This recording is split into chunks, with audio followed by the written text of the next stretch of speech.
So, welcome to another episode of Inspired Content, a show where I look at, rate, and review all sorts of things from books, movies, games, and more. And then, in following videos, I come up with creative prompts inspired by these objects for creating new things that we can share with each other. And this one I did find at a thrift store. I was kind of interested in this game. I'm like, oh, this sounds like it'll be an interesting game, and I wanted to share it with you guys. And I was not quite ready for how absolutely simple this game is. So yeah, so this was apparently produced in 1969,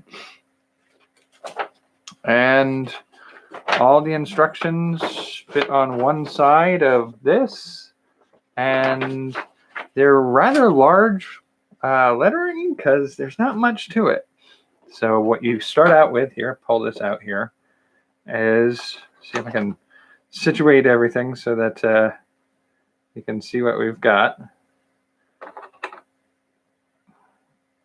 And they come with two colors of pieces. The white with black and blue designs on them, and the black with white and gray. It's a little hard to tell. Some of it's old enough. I mean, like it was made in 1969. So you're going to have 4 of this type of character. I'm trying to see if I can. So you're going to have little pips like these. And so you're going to have a symbol for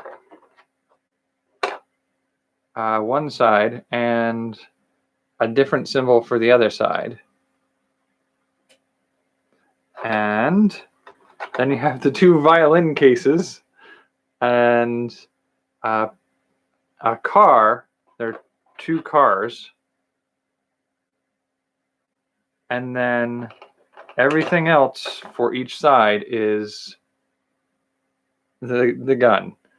And so the way that the instructions read these to me was the symbol of heart or diamond are the kingpin or the mob king. The car is a car. I mean, that's pretty much what it is. And so you have the 4 pieces. You have the chauffeur-driven car, the boss, heart or diamond, the hood, which the hoods are the ones with the violin cases, and then the punks are the 4 pistols for each side. And that's how they describe them. I don't know that I would, I don't know if those still apply. And then, other than that, the instructions and those pieces, here, I can show you the full set here on the, those are the pieces. So, those pieces, the sheet of instructions, and then you have this board. And on each half of the board, you have the placement of each of the pieces spelled out for you. And past that, the entirety of the instructions are pretty straightforward. It's essentially just, you've got the starting positions. You put, whichever side you're on, the heart or the diamond, your centerpiece in your set has your symbol on it. So that you put your pieces on the spots they belong to, and the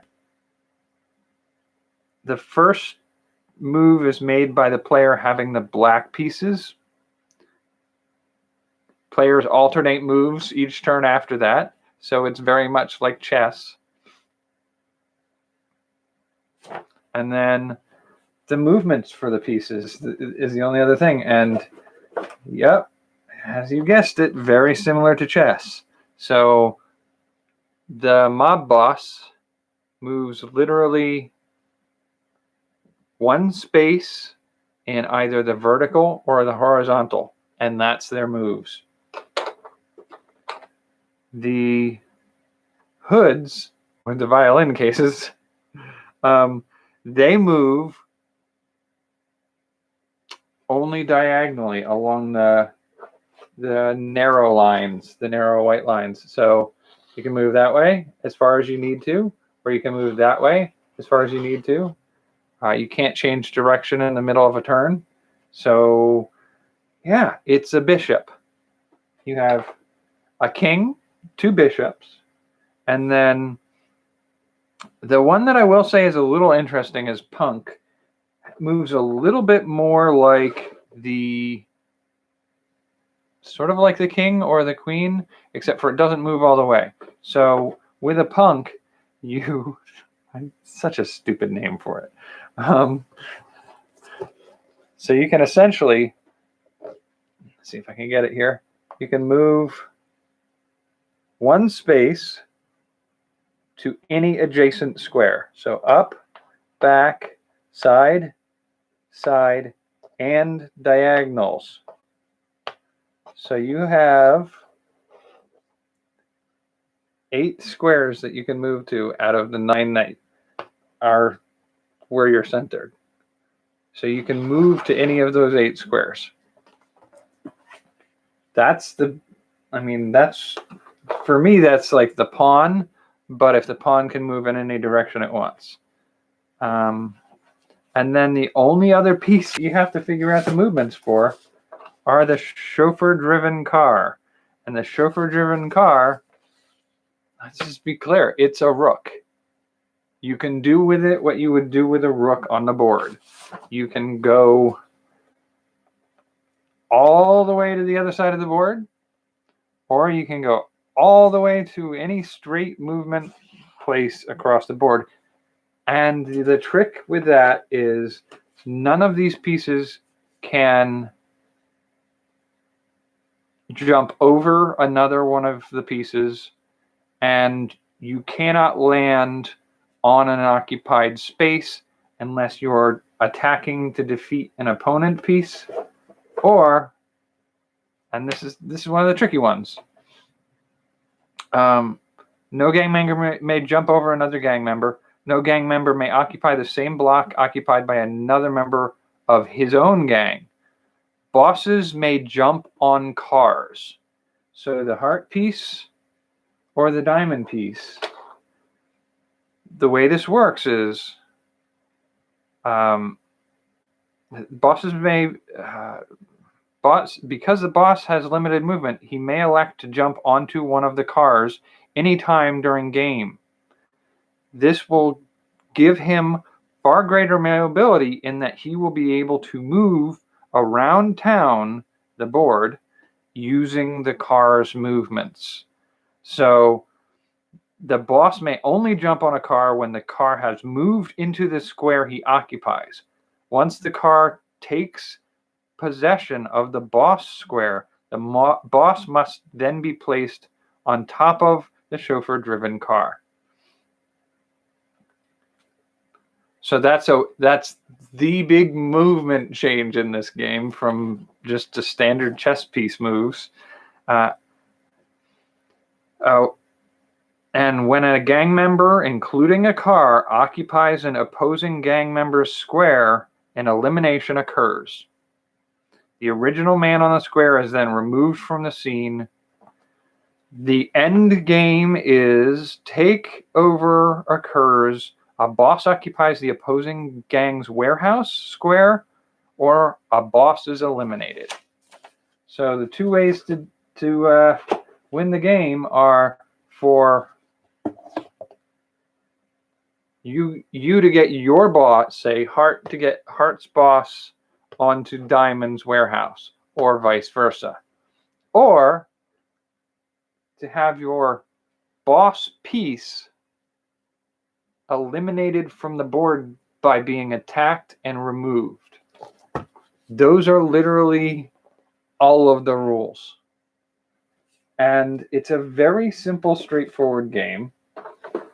I wouldn't say it's a negative feature that it's that simple, but it's very, it's somewhat like shogi or chess or any of those types of family of board game.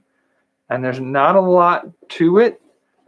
And I feel like even just upping the artwork for it would have been nice. But I mean, it's a 1969 Hasbro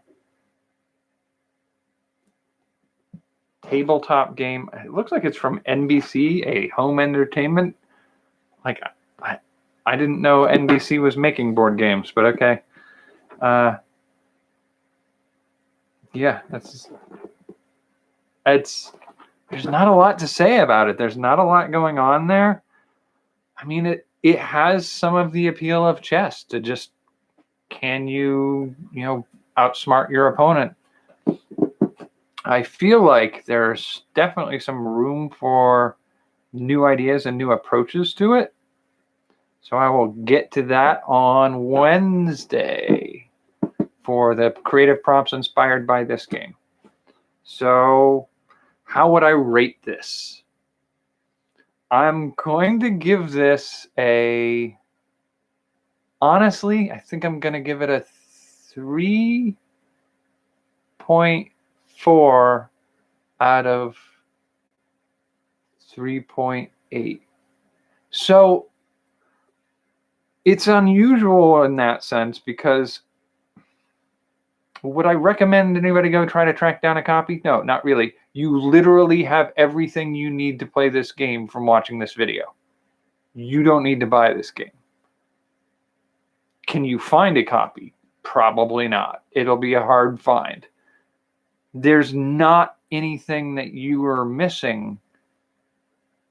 Like, you could literally just take out a bunch of pennies, paint them with acrylic paint, get a checkers board, paint on that a certain pattern on the certain squares.